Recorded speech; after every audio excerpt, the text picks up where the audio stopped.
Karena itu harus udah senyum. Pegang.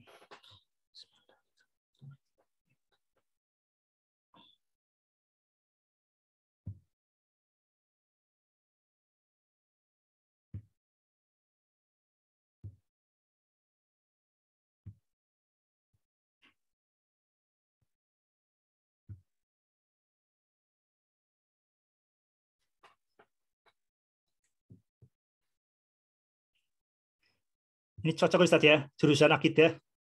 Ustaz tadi.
Oke, sahabat, kita lanjutkan.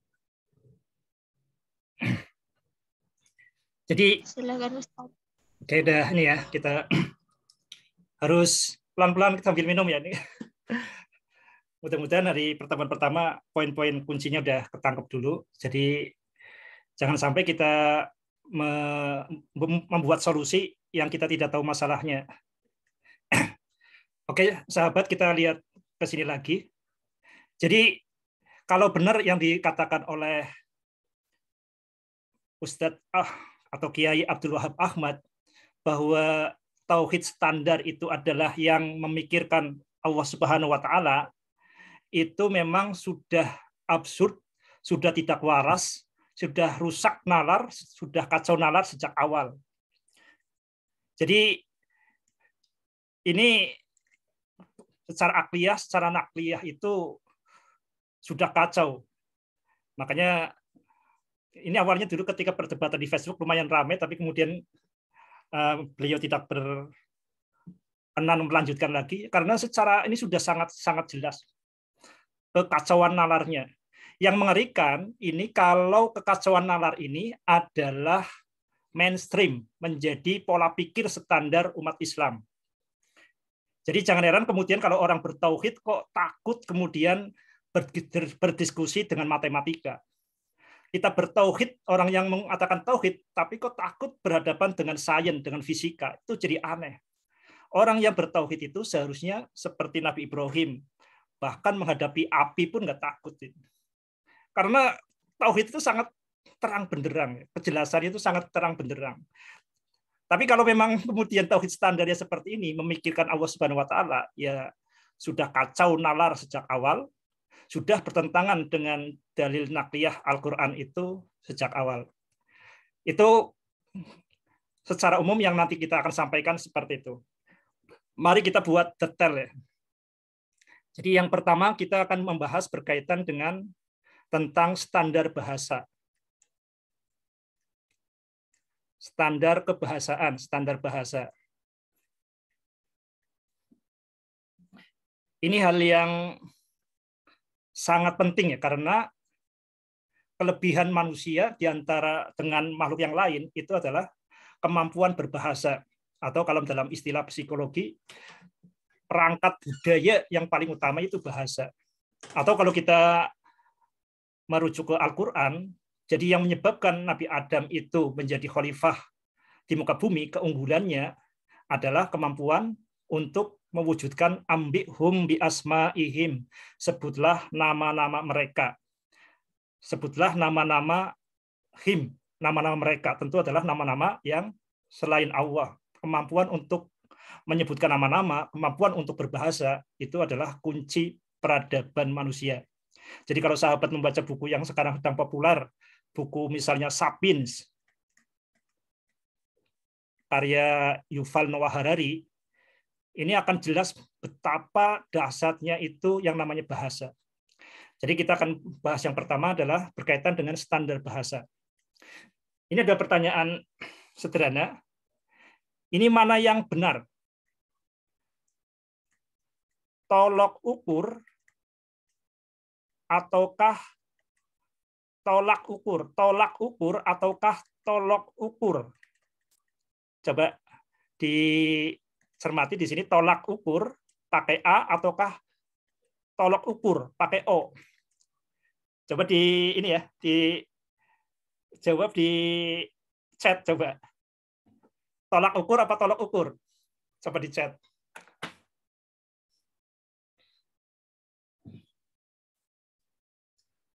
Marvelino. Tolok. Coba yang lain, kita tunggu sampai ada 3 jawaban minimal. Tolak ukur. Kita Hartati. Yang lain?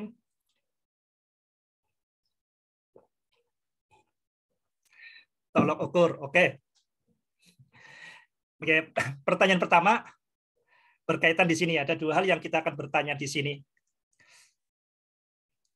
Pertama, mana yang benar? Pertanyaan pertama, mana yang benar? Mana yang benar? Tolak ukur atau tolok ukur? Sebelum kita ke tolak ukur atau tolok ukur, yang dimaksud benar ini apa? Kalau berkaitan dengan bahasa, yang dimaksud benar itu apa? Jadi di bahasa itu kalau yang dimaksud benar itu adalah berkaitan dengan kesepakatan.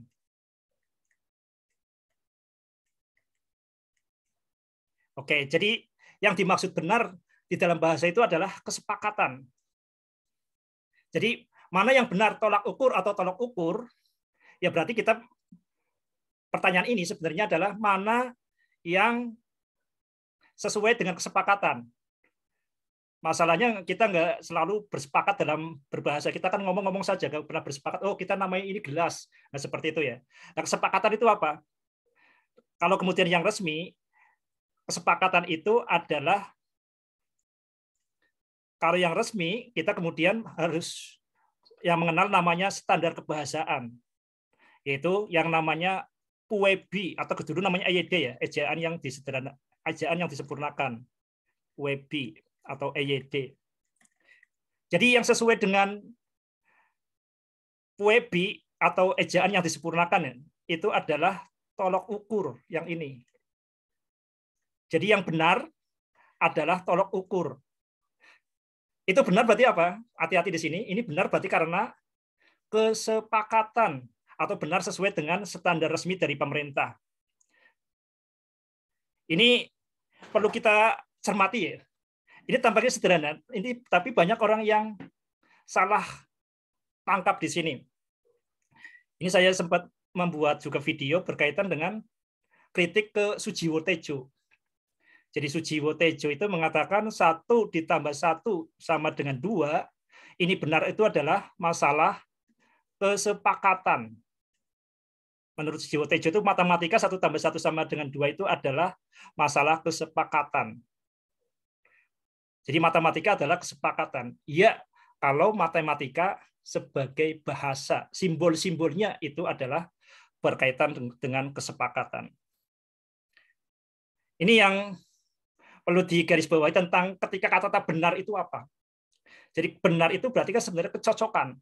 Kecocokan apa? Kalau berkaitan dengan bahasa itu berarti kecocokan dengan standar yang digunakan. Kalau yang resmi ya berarti yang dikeluarkan oleh pemerintah. Ini berkaitan dengan bahasa. Yang perlu kita sadari lebih lanjut, di standar bahasa Indonesia itu sebenarnya apakah standar itu benar-benar digunakan?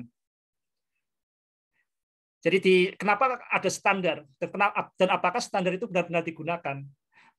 Ada yang lebih mendasar daripada berkaitan dengan penggunaan kamus ya. Sebenarnya bahasa itu ada yang lebih dasar, ini yang berkaitan dengan yang resmi itu sebenarnya tidak terlalu penting. Yang EYD. Ada yang lebih penting daripada bahasa baku. Itu adalah sama-sama tahu. Jadi sebenarnya bukan bahasa itu bukan yang penting bukan sesuai tidaknya dengan standar kamus atau standar dengan KBBI. Tapi yang penting itu yang lebih mendasar adalah tahu sama tahu. Ini seharusnya nomor 1 berkaitan dengan bahasa. Ini yang kedua. Kekacauan kita menggunakan bahasa itu ketika ini bolak-balik. Matematika menjadi aneh ketika kita fokusnya pada kesepakatan. Penggunaan kata-kata misalnya variabel, X, itu seolah-olah harus seperti itu, Y, Z. Karena ini yang disepakati atau baku di kalangan matematikawan. Ini menjadi aneh. Padahal tujuan bahasa yang terutama adalah hubungan antar kepala, supaya antar kepala satu orang dengan kepala yang lain itu bisa bekerja sama, ini perlu yang namanya bahasa. Jadi di kita ketika menciptakan ide itu kerjasama antara neuron, antara sel otak kita bekerja sama.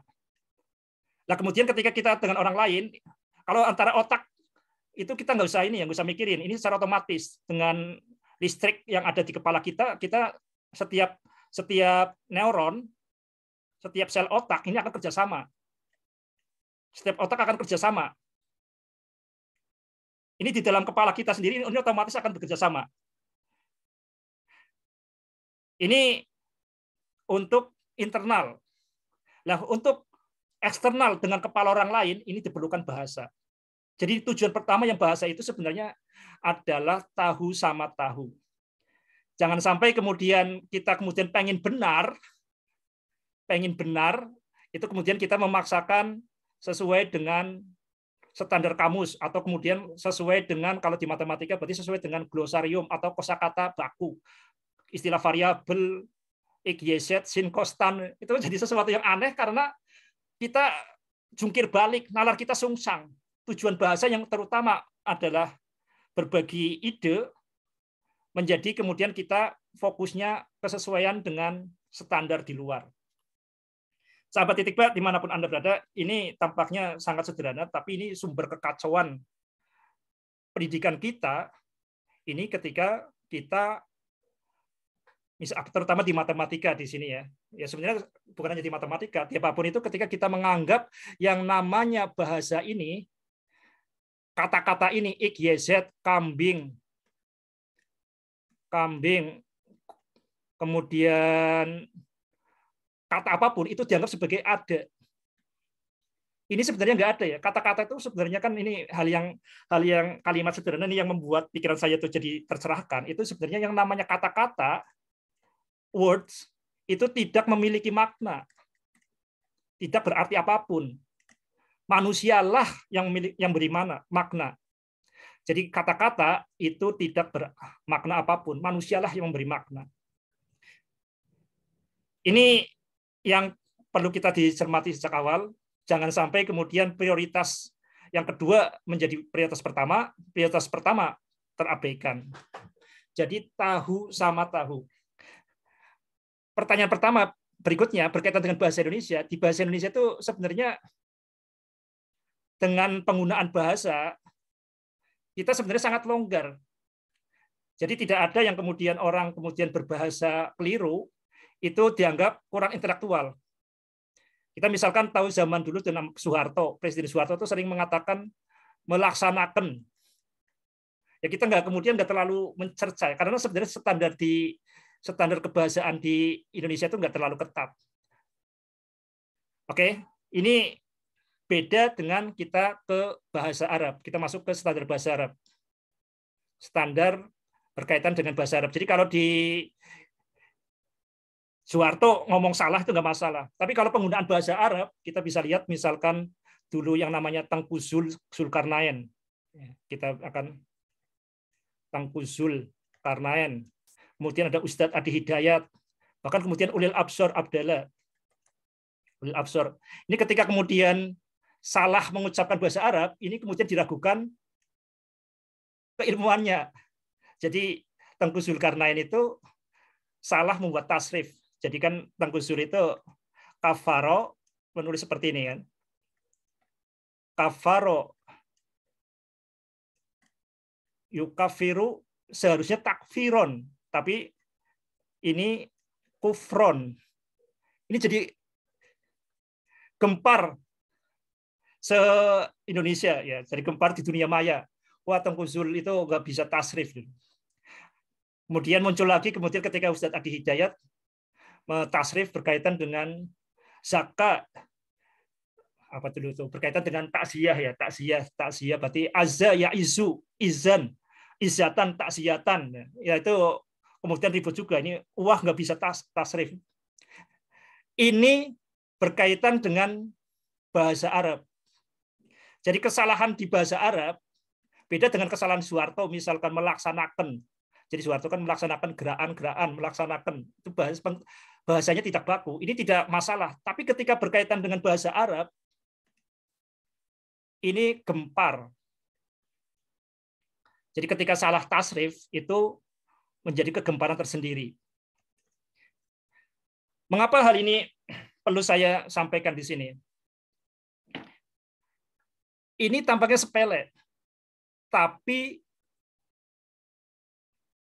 tanpa sadar, apa yang kita kemudian tumbuhkan, itulah cara pikir kita. Jadi ini yang boleh dikatakan kelemahan kita, umat Islam, itu kemudian terlalu fokus pada logika ucap dengar. Jadi logika ucap dengar. Jadi bahkan kata ini pakar ini ya, yang namanya Muhammad Abid Al-Jabiri. Jadi orang Arab itu menggunakan telinganya sebagai ganti nalar untuk menolak atau menerima suatu informasi. Jadi begitu pentingnya telinga, begitu pentingnya bahasa yang terucap. Ini orang Arab. Orang Arab dan tradisi Arab ini, nalar Arab seperti ini sangat berpengaruh juga di kita, umat Islam. Umat Islam bagaimanapun kita sumbernya itu adalah bahasa yang terucap, yaitu Al-Quran. Kemudian hadis itu kan berkaitan dengan bahasa-bahasa yang terucap. Akibatnya kita itu, ya ini ya, ketika kita kemudian memberi perhatian lebih pada logika ucap dengar, kita seringkali mengabaikan hal yang lain. Jadi ini salah satu yang menyebabkan tauhid tidak berkaitan dengan matematika.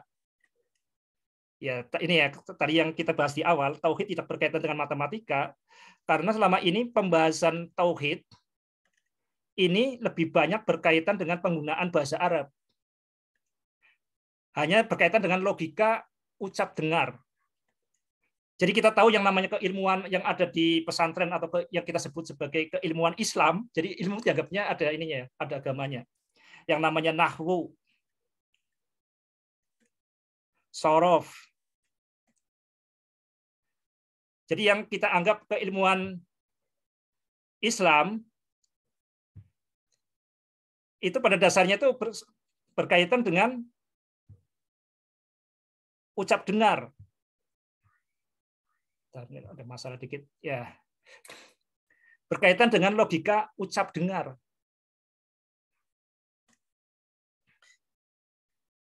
Jadi ini, jadi orang tuh ketika ini ya, jadi bahkan kalau kita lihat ini ya, jadi kita akan tahu sedikit. Jadi pengasahan logika ucap dengar di kalangan Arab itu luar biasa, apalagi budaya Arab.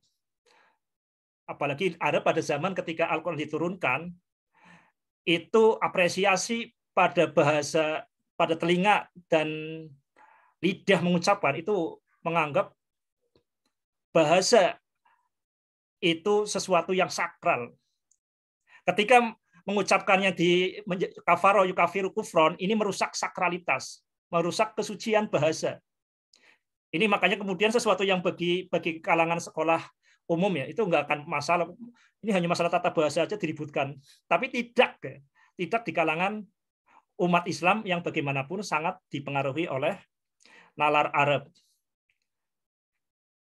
Sahabat Titik Ba, dimanapun Anda berada, ini bisa sahabat dicek di YouTube, di Facebook ya, betapa gemparnya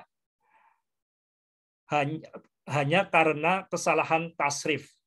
Kafaro yukafiru kufron, ini yang dialami oleh Ustadz Tengku Zul. Ini kemudian ini juga salah tasrif, dan yang lebih aman ini ulil absor. Ulil absor itu ada kesalahan tasrif ya, yang seharusnya itu itfin, jadi itfin ya, harusnya itfin, tapi ulil absor Kiai Haji Ulil Absor Abdallah itu bacanya utfun. Ini sama-sama ya, kalau tanpa harokat ini kan sama-sama. Ini utfun. Ini enggak geger. Ini yang salah. Ini yang Ulil Absor itu kesalahannya di sini. Itfin, harusnya itfin, tapi Ulil Absor itu utfun. Ini yang salah. Tapi ini enggak geger. Kenapa? Ya karena kita tahu yang namanya Ulil Absor Abdallah, Gus Ulil ini intelektualnya NU, dan NU itu sangat kental dengan kitab kuning. Nah, jadi lebih bisa dimaklumi. Jadi nggak mungkin kemudian kesalahannya Ulil berkaitan dengan sorof ini kemudian diragukan intelektualnya. Mungkin pertama seperti itu. Yang kedua yang kebanyakan mengkritisi berkaitan dengan tata bahasa seperti ini kebanyakan orang-orang pesantren. Karena di pesantren itu benar-benar dilatih, yang namanya tata bahasa sampai intuitif. Jadi sudah sampai fa'ala yufa'ilu taf'ilan. Polanya seperti itu. Maka ketika kafaro yukafiru ya secara otomatis takfiron. Ketika kemudian muncul kafaro yukafiru kufron, ini langsung otak langsung menolak. Oh, ini apa nih? Sesuatu yang aneh. Ini yang perlu kita sadari. Ini bukan kemudian kita anti ini ya, bukan kita anti nahwu, anti sorof, anti balaghah, anti ilmu-ilmu pesantren. Tapi jangan sampai kita hanya mengasah satu hal, yaitu logika yang berkaitan hanya telinga saja. Kita lihat di sini manusia, ini ada matanya, ada telinganya. Ini yang dilatih oleh umat Islam, ini kebanyakan logika yang berkaitan dengan telinga. Jadi yang nahwu, sorof, balaghah, kemudian ilmu mantik, ini berkaitan dengan informasi yang masuk lewat telinga. Kita sebut di sini, saya meminjam istilah dari Abid Jabiri ya, kita sebut sebagai aklul arabi.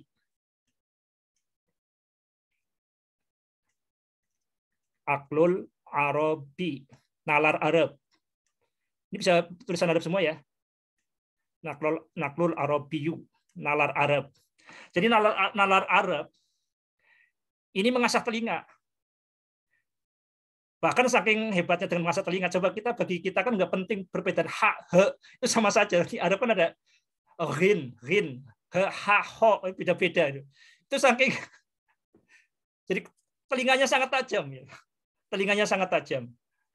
Telinganya sangat tajam sehingga bahkan kemudian sampai kemudian budaya tulis menjadi tidak berkembang. Jadi di sana tuh di Arab itu pada zaman ketika Al-Quran turun itu kan gampang dihafal. Budayanya budaya menghafal. Budaya menghafal dan supaya mudah dihafal maka sesuatu itu perlu berrima. Jadi harus bersajak supaya enak. Jadi sesuatu yang punya rima itu kan gampang dihafal. Misalkan balonku ada 5 rupa-rupa warnanya. Nah, dengan adanya lagunya ada musikal seperti itu menjadi mudah dihafal. Itu nalar Arab itu seperti itu. Bagaimanapun nalar Arab ini sangat berpengaruh di dalam budaya kita umat Islam. Ini yang diasah ya. Bahkan termasuk kemudian kecenderungan kita kemudian menghafal Al-Quran begitu semangat ya. Ya selain memang ini ya motivasi pahala itu juga memang bisa tidak itu pasti berkaitan juga dengan nalar Arab seperti ini. Sahabat Titikba dimanapun Anda berada, jadi ini budaya bangsa Semit, apalagi di Arab itu tadi ya mengasah di sini, tapi yang melupakan mata. Ini yang kurang terasah. Ini yang kurang terasah. Jadi kalau kita membaca di surat ini kan innas sam'a wal basara.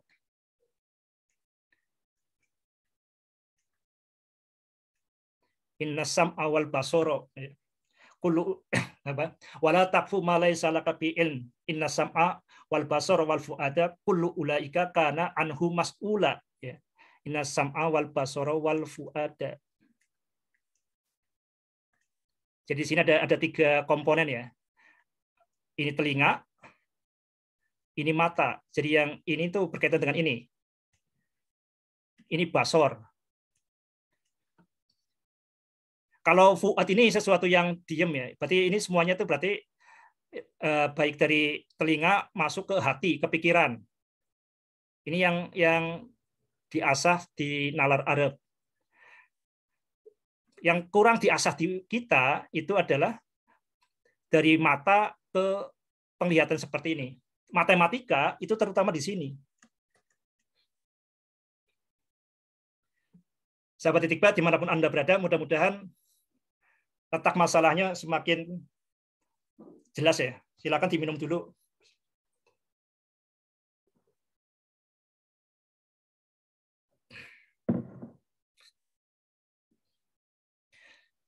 Sahabat Titikba dimanapun Anda berada, ini kalau ditelusuri lebih lanjut itu menjadi bisa kemana-mana ya, apalagi ini ada Ustadz Ade, ini bisa ditinjau secara psikologi. Jadi budaya telinga ini sangat luar biasa. Yang kurang di umat Islam itu adalah budaya yang mengasah informasi yang masuk ke mata. Matematika ini secara struktur otak umat Islam ini susah diterima kalau kemudian kita itu hanya mengembangkan as-sam'un. Sebelum saya lanjutkan, ini ada hal yang sangat dasar yang sering orang dilupakan ya. Bahayanya ilmu, bahayanya pengetahuan. Itu ketika kita memberi pengetahuan A, tanpa sadar, kita menutup kemungkinan pengetahuan yang lain. Ini jadi terabaikan. Maksudnya apa? Kalau kita misalkan memberitahu, misalnya kita makan itu pakai nasi, kita jadi lupa bahwa bisa pakai jagung, bisa pakai ketela, dan yang lain. Itu bahayanya pengetahuan. Ini baru pengetahuan, apalagi bahayanya pola pikir. Pola pikir itu lebih mendasar dari pengetahuan. Nah, ketika kita mengasah budaya sam'un, ini tanpa sadar kita mengabaikan budaya basor. Sahabat Titikba, dimanapun Anda berada, ini Nabi Muhammad SAW pernah bersabda, ini hadisnya lumayan sahih ya, ini sangat populer, bahwa antum a'lamu bi umuri dunyakum.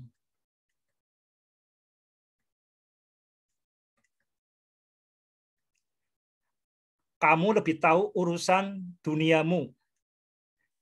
Ini yang kepikir di pikiran saya, penjabaran salah satu detail operasional dari hadis Nabi ini yang sangat penting ini adalah berkaitan dengan pengembangan basor ini.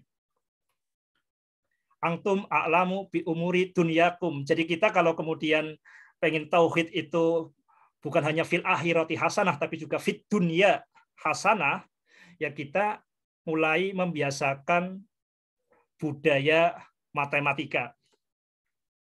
Ini 10 menit lagi nanti akan drop out, nanti kita lanjutkan mungkin di pertemuan lainnya. Kita ke 10 menit pertama ini. Oke. Sahabat Titikba, dimanapun Anda berada, ini mudah-mudahan poinnya jadi jelas. Yang akan kita sampaikan berikutnya adalah tentang Al-Quran sebagai standar.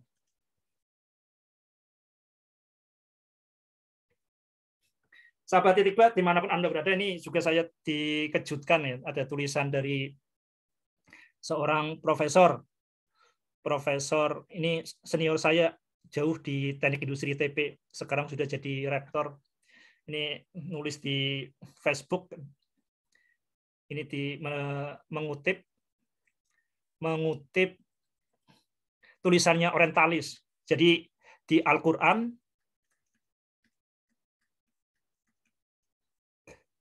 ini banyak kesalahan tata bahasa. Jadi kita lihat di sini tata bahasa. Berdasarkan tata bahasa ini kemudian disimpulkan banyak sekali Al-Quran itu memiliki kacau, jadi kerancuan dalam tata bahasa. Ini tulisan beliau, ini saya sempat nulis di Facebook, ini sempat gregetan ya. Ini akibat kenapa sampai berkesimpulan seperti ini? Ini akibat kita gagal mana yang standar, mana yang tidak. Beda dengan tadi ya, kalau kemudian kita tadi ya, beda dengan antara kita bandingkan seperti ini. Ketika Tengku Zulkarnain, Ustadz Adi Hidayat, kemudian Ulil Absor Abdallah disandingkan dengan tata bahasa Arab ya, nahwu sorof di sini, terutama dalam berkaitan dengan nahwu sorof, terutama di sini berkaitan dengan sorof. Sorof tulisannya. Ini standarnya adalah tata bahasa ini. Maka kita bisa mengatakan bahwa Tengku Zulkarnain itu salah tasrif. Dengan standar tata bahasa Arab pula, itu Ustadz Adi Hidayat itu salah tasrif. Dengan standar tata bahasa nahwu sorof itu pula kita bisa menyimpulkan bahwa ulil absur abdallah Gus Ulil itu salah tasrif. Ini standarnya adalah nahwu sorof. Beda dengan Al-Quran dan tata bahasa. Ini kebalik. Kalau kita menganggap standarnya tata bahasa, ini gagal nalar sungsang. Yang benar ini keliru. Yang benar adalah yang menjadi standar itu adalah Al-Quran. Jadi kalau ada Al-Quran dengan tata bahasa itu ada pertentangan, ini yang salah tata bahasanya atau tata bahasanya yang nggak lengkap. Mengapa seperti itu? Sahabat titik Mbak, dimanapun Anda berada, ini penting sekali ya, penting sekali kita berpikir tertib nalar. Jadi mana yang pokok, mana yang cabang, mana yang standar, mana yang distandarkan. Kalau Al-Quran dengan tata bahasa itu standarnya adalah Al-Quran. Dan ini bukan karena kita umat Islam maka Al-Quran itu standarnya seperti itu. Yaitu nomor satu. Itu kalau namanya mungkin kalau seperti itu namanya argumentasi iman. Ya, seringkali kemudian ditolak oleh sebagian orang. Tapi secara sejarah pun seperti itu. Mengapa? Sahabat titik Mbak, dimanapun Anda berada, karena yang namanya tata bahasa ini salah satu motivasi pembuatan tata bahasa nahwu, ini adalah Al-Quran. Jadi Al-Quran itu ada dulu. Al-Quran itu telah ada sebelum ilmu tata bahasa muncul. Jadi ada Al-Quran, kemudian ketika Islam sudah berkembang ke banyak negara, itu kemudian banyak yang gagal membaca Al-Quran. Apalagi Al-Quran zaman dulu itu nggak memiliki titik. Maka kemudian muncullah ilmu pertama dalam Islam secara sistematis, yaitu ilmu nahwu, yang dipelopori oleh Sayyidina Ali bin Abi Thalib karramallahu wajhah. Jadi Ali bin Abi Thalib jadi khalifah karena sibuk. Kemudian dia memerintahkan kepada Abul Aswad Ad-Du'ali, unhu hadzan nahwa. Contohlah contoh ini, maka muncul yang namanya ilmu nahwu. Ilmu nahwu ini adalah menjaga supaya memahami tata bahasa Al-Quran. Kemudian ini ilmu yang pertama di dalam Islam. Kemudian muncul ilmu yang lain, tapi semua itu terinspirasinya dari Al-Quran. Jadi Al-Quran ini sudah dianggap benar, ini bukan dianggap benar, ini benar dulu, ini jadi standar dulu. Kalau ada sesuatu yang tidak standar di nahwu atau di sorof, ini berarti sorof dan nahwunya ini yang gagal menemukan pola di dalam Al-Quran. Jadi bukan Al-Qurannya yang salah, tapi nahwu sorofnya yang keliru, yang tidak lengkap. Kita akan tahu lebih lanjut ya. Jadi bahasa yang dibakukan dalam nahwu sorof itu jauh lebih miskin daripada bahasa Al-Quran. Makanya kemudian nahwu sorof itu nggak lengkap, maka muncul ilmu yang lain, ilmu balaghah, ilmu yang lain. Karena nggak mungkin yang salah itu nggak mungkin Al-Quran, tapi yang satu ini. Ini ibarat antara alam semesta, jagat raya, dengan fisika. Fisika itu dibuat untuk menemukan pola yang ada di jagat raya. Kalau kemudian fisika itu gagal memahami jagat raya, ini bukan jagat rayanya yang salah. Yang salah adalah fisikanya yang perlu kemudian dirombak. Ini tertib nalar seperti ini yang perlu ditanamkan sejak awal. Kalau hal-hal seperti ini itu kemudian tidak jelas sejak awal, ya kita akan berputar-putar dalam kerancuan yang terus-menerus. Sahabat titik Mbak, dimanapun Anda berada, ini perlu ditanamkan sejak awal. Jadi kita di titik Mbak itu sebenarnya fokusnya bukan supaya orang baik.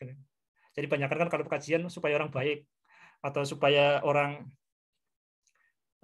ya dan sebagainya lah. Jadi fokus utama di titik Mbak ini adalah supaya orang itu tertib nalar, supaya orang tertib nalar. Jadi kekacauan kekacauan tindakan itu bisa ditelusuri itu dari kekacauan bahasa, karena kekacauan bahasa itu muncul dari kekacauan pikiran. Demikian dulu yang bisa saya sampaikan pada kesempatan kali ini. Nanti kita akan lanjutkan di pertemuan berikutnya.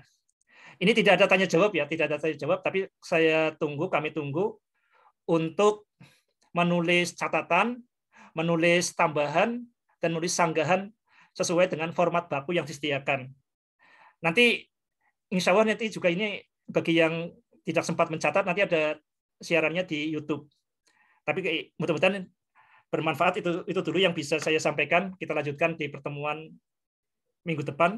Mudah-mudahan ya insya Allah Jumat malam Sabtu. Demikian mudah-mudahan bermanfaat. Wassalamualaikum warahmatullahi wabarakatuh. Waalaikumsalam warahmatullahi wabarakatuh. Ditunggu ya umpan baliknya. Insyaallah Ustaz.